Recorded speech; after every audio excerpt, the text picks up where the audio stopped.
In a culture that scoffs at honor, you can rise up to lead and to shine. Time to be the best man that you can be. This is the Manlihood ManCast.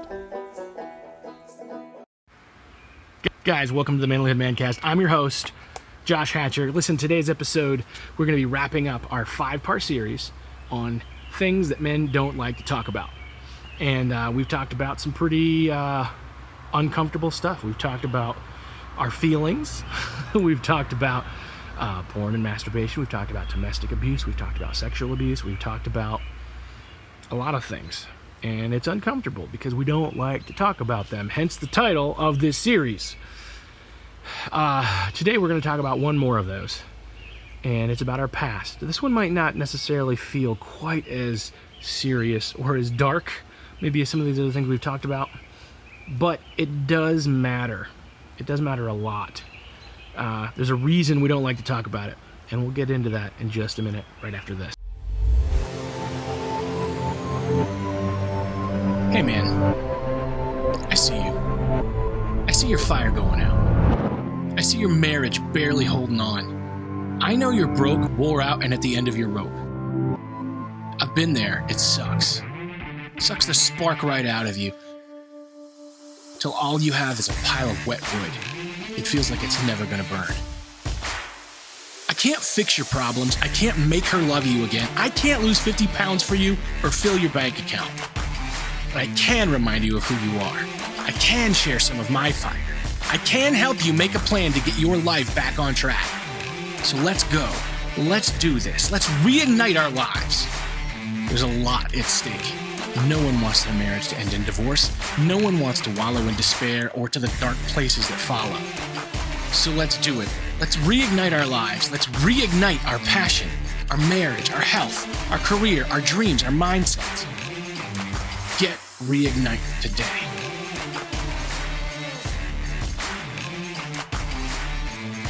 Hey, welcome back to the Manlihood ManCast. I'm your host, Josh Hatcher, and I am so glad that you guys are participating here in the ManCast. And I really love how cool it is that we've got people all over the world who listen in or watch on Facebook or watch on YouTube, and they get something out of it. You know, it's funny because a lot of you guys I like to call lurkers, because you will pay attention to what I'm talking about, you'll listen, but you don't necessarily chime in. And that's okay, especially when we're talking about things you don't like to talk about. But I just want to encourage you, don't be afraid to like, comment, share, subscribe, all of the things. and tell your friends about what's happening here at Manlihood, because I do believe that it's good stuff. My heart and my vision for this is to help men be better men. I hope that I've helped you be a better man. And I hope that you can help others be better men. I don't care whether it's manlyhood or whether it's something else, whatever you got to do. But let's be an agent of change. Let's be an agent of light.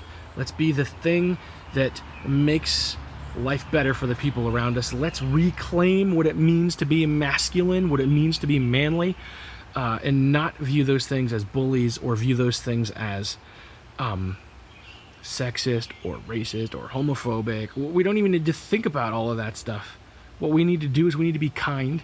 We need to be good. We need to be noble. We need to be hardworking. We need to love our families. We need to be leaders in our community. We need to do good things for people. We need to fight against injustice. We need to fight against things that are wrong, things that are evil. That's noble. That's masculine. That's manly. And that's good. I just wanted to share that with you. That's not even what we're talking about today, but it's on my heart. So if you want to help do that, you want to be a part of that, guys, sharing what we're doing at Manlihood is a good way to help do that. But honestly, what you do offline and how you treat people offline is 10 times more important. So if you don't want to share or comment or like or subscribe, but you want to go out and do good things, that counts. Anyway, today's episode, guys, things we don't want to talk about, the past. I think that we don't want to talk about the past because as men, we are not good at dealing with shame. It is what it is. What's done is done. It's water under the bridge. And I don't know, but if you're like me, I have this tendency to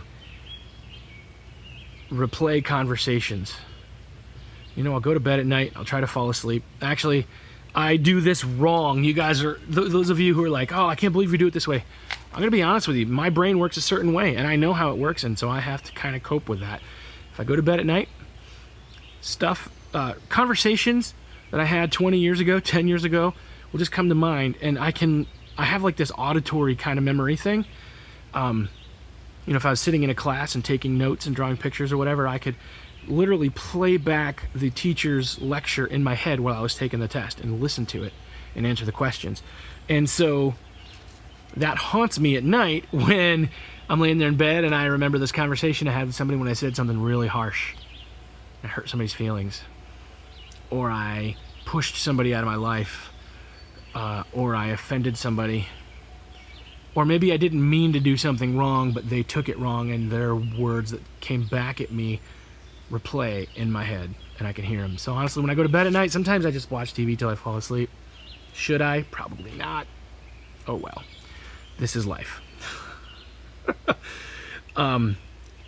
And it's not like unresolved issues from the past. I'm just saying that's the way my brain works. It pulls stuff up and tries to process it. Sometimes the thing that plays in my head is a teacher's economics or history class from 20 years ago, and I'm like, okay. Or the sexual harassment training video from 15 years ago. Yeah, I remember all of that. It just keeps coming back. And it's funny because I can't remember to get the milk on the way home. But I can't remember to put gas in my car. But I remember crap that doesn't matter. I say that because I know that really we all have a tendency to let the past hold us back. And we don't want to talk about that. Or we talk about it too much in the case of some people. But a lot of times it's easier just to be like, look, that's in the past. I'm done. I don't need that in my life. I don't need to talk about it. We're moving on. Sometimes that's okay. Sometimes you got to let it die. Especially if it's a grudge or unforgiveness or something that was done to you. Yeah, you might need to process that. You might need to forgive. You might need to find a way to let it go. But you don't have to hold on to it. You don't have to mull it over. I think our tendency to not want to talk about the past creates these situations where we don't work through them. We don't work through the issues that we've created. We don't take responsibility for the mistakes that we've made. We either beat ourselves up but don't make it right, or we beat somebody else up and don't make it right, and then we let it mull around in our head and we don't work through it. And sometimes we need to do that. We need to take the past like a bull by the horns and make it do what it needs to do. Take those thoughts and put them in their place. We can't change the past. If we're willing to talk about it and work through it, we can make sure that we don't go back there. We can make sure that we make the change that we need to make so that we can mature, so that we can grow, so that we can heal. So rather than dwell there, rather than hang there, we say, I did something stupid and it was wrong, and I made it right and I made amends. That's actually one of the 12 steps for those of you who are familiar with any kind of recovery program. There's a 12-step program, and one of those things is to do extensive moral inventory, which is basically everybody you've ever wronged, and the next step is to, where possible, make amends. And so if it's possible, if it's appropriate, make amends. If you wronged somebody, go make it right with them. Actually, there's a letter that I know I need to write to somebody. It's been kicking around in my head.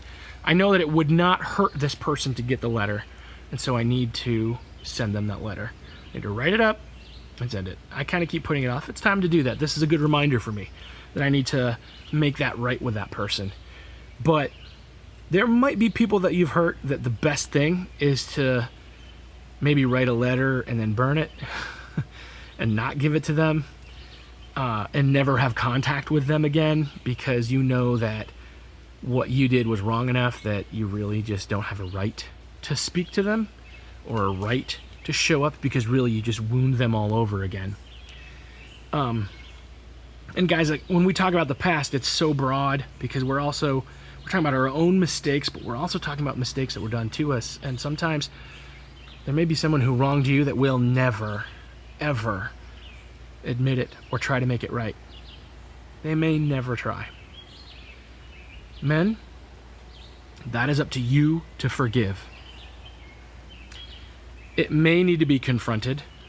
If it was never confronted, it might need to be. It might not. But if you hold on to bitterness, if you hold on to resentment, you will suffer the consequences of that wrong that was done to you over and over and over and over again because you held on to it. I want to make it clear, forgiveness is not a free pass to another person. Forgiveness is not just letting them get away with it and taking them off the hook. Forgiveness is saying, I refuse to let this win over me. I refuse to hold on to something that I can't change. I refuse to let you victimize me again or anymore. Forgiveness is saying, I will let some other authority deal with you. I will let God deal with you. I will let karma deal with you. If you don't believe in God, I believe in God. But I will let everything else deal with you because I know that I can't fix this. And me sitting here stewing and being angry is spilling out across the rest of my life. It's affecting other people that I love because I am bitter. Don't be. Let it go. And, just to give you a great example of how to do it, I have been in a few situations where we've worked through things like this. And one time I wrote a letter and I spelled out exactly what this person did and how it hurt me. Said it very clearly.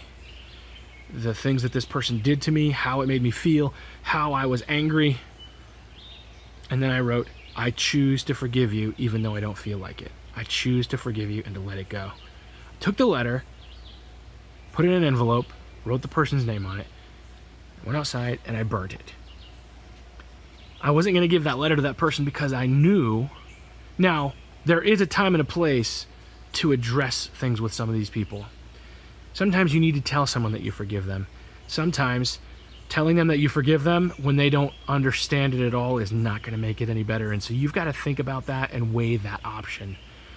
But to take that wrong and to just at least express it and to express that I choose to forgive, to declare that forgiveness, whether I tell that person or not, does something in me. Because forgiveness is not about them. Forgiveness is about you. Forgiveness is about me. Forgiveness lets me off the hook for the thing that person did. Because as long as you hold on to it, you basically are staying there. Now, I want to make it clear, forgiveness is not trusting the other person. Forgiveness is not just immediately restoring a relationship. There can be no reconciliation without repentance. So if someone did something wrong to you, if someone hurt you, you can't just pretend it didn't happen, and you can't just restore that relationship unless that person has changed. So there may be someone who's hurt you, and you may have to sit down and have a conversation and confront them for the thing they did. Let them know. Do it humbly, because you might find that you've got wrong in the situation too. You might not find that, but you might find that. They might say, the reason I did this is because you did this, this, and this. And then if you're not humble, you can't see where you were wrong too. But you sit down with the person if possible, and you work through it. If you want to have a restored relationship, and you let them know, and if that person is humble, they will say, you're right, I need to change, and I'm sorry, and I will try my best to change, and I will make these adjustments. That brings reconciliation, that brings restoration. But you can't have that unless there's a change, that repentance, that change from the way before. And you don't usually get that without at least a conversation about it. So if the person that you need to forgive, if you really want to have reconciliation with that person, you're going to have to sit down and have some uncomfortable conversations. Or you might just have to cut that person out of your life because you know that those conversations aren't going to happen. Those conversations aren't going to yield the results that you want. And you might just have to have that person at a distance. That's okay. It's okay to say, look, I care about you. You might not even have to say it. In your mind, I care about this person. I love this person, but I can't be close with that person anymore because I can't trust them. That's okay. That doesn't mean you didn't forgive. It means you put it in its proper place and then you make adjustments. But if you let the past rule you, you don't enjoy the present, you don't enjoy the future. You can't. You have no future, and you have no present because the past is occupying everything in your mind. I can't tell you how many people I know who get stuck in their life. So many men get stuck. Maybe they've done wrong and they need to be forgiven and they need to get right, and they just can't let go the shame. And so they just stay in that broken, hurting place. And they just can't move on past it. They can't forgive themselves and they can't make amends. That's not good. Or they just can't let go of their offense with this person who hurt them, who wronged them. And then they don't move forward and they keep running into it. And I'll tell you right now, if you have an offense with someone and a wrong with somebody that you need to work out or forgive or move on from, and you don't, you will find it again, that same thing again in the life of somebody else who comes into your life. Somebody else will come in and do the same thing to you. It's like dominoes. If you don't deal with it, if you don't take care of it, it just keeps coming. It just keeps piling. So if you know that you've got an issue that you need to work out with somebody, work it out. Don't hold on to the past because it just keeps coming back to haunt you if you don't. Now again, something stupid you said pops in your head. You've done what you can to move on, to make it right, to grow. I think a lot of times, like that there's a demon or a devil or something out there throwing little darts at our forehead, trying to get us to think about things, trying to get us to hold on to things, hey, you remember that time? You remember that time that you did this stupid thing? Yeah, because you know what? I'm going to tell you what, when I start thinking like that, it holds me back. I will get gripped with fear. I will get off track. I will eat ice cream when I shouldn't be eating ice cream. I get sucked down when I feel those darts coming at me, and instead of fighting against them and making those things right, I let them influence me. And we all do it. We all settle into that. We can't anymore. It's time to let the past die, remember and learn from the past in the ways that are appropriate. It's time to make amends where it's appropriate. It's time to forgive where it's appropriate. Time to restore relationships where it's appropriate. But it's not time to hang out in the past. Anyway, guys, that's the tail end, the wrap up of this series of 5 things men don't want to talk about. I am glad that we did talk about them. I hope that you're glad that we talked about them, even if they were uncomfortable. I love you guys. I care about you guys. Please hop on the Manlihood Man Cave. Tell me what you think. I'd love to hear from you. Leave a comment. Let's discuss this further. I will tell you, if you leave a comment and then you say, but what about, and then you start talking about somebody that's wronged you that you just refuse to forgive because what they did was so wrong you could never forgive them, I'm going to call you out until you knock it off. And because that happens a lot, I'll say we have to forgive and we have to move on, and somebody will be like, but what about if that person just did this and ruined your life and blah, blah, blah. What about forgiveness did you not hear me say? What about healing and hope did you not hear me say? So I just want to say, you can leave whatever comments you want. I'll gladly engage you, but don't be afraid. Don't be surprised if I call you out on crap. Anyway, I love you guys, and I hope to catch you next week. If you want to be a better man, check out our website, manlihood.com, for blogs, videos, and more from our Manlihood team. Men, you can also join our private Facebook group, Manlihood Man Cave, where you can meet up with a band of brothers who will challenge you and help you on your journey of manhood. Be sure to check out all our resources at manlihood.com/store. This episode is produced by Thatcher Media for manlihood.com. Our manly theme music is from Austin Sterling and also from Mark Cruz. Sure to subscribe and leave a review on iTunes, YouTube, or whatever you're listening to. Tune in again for more of the Manlihood ManCast.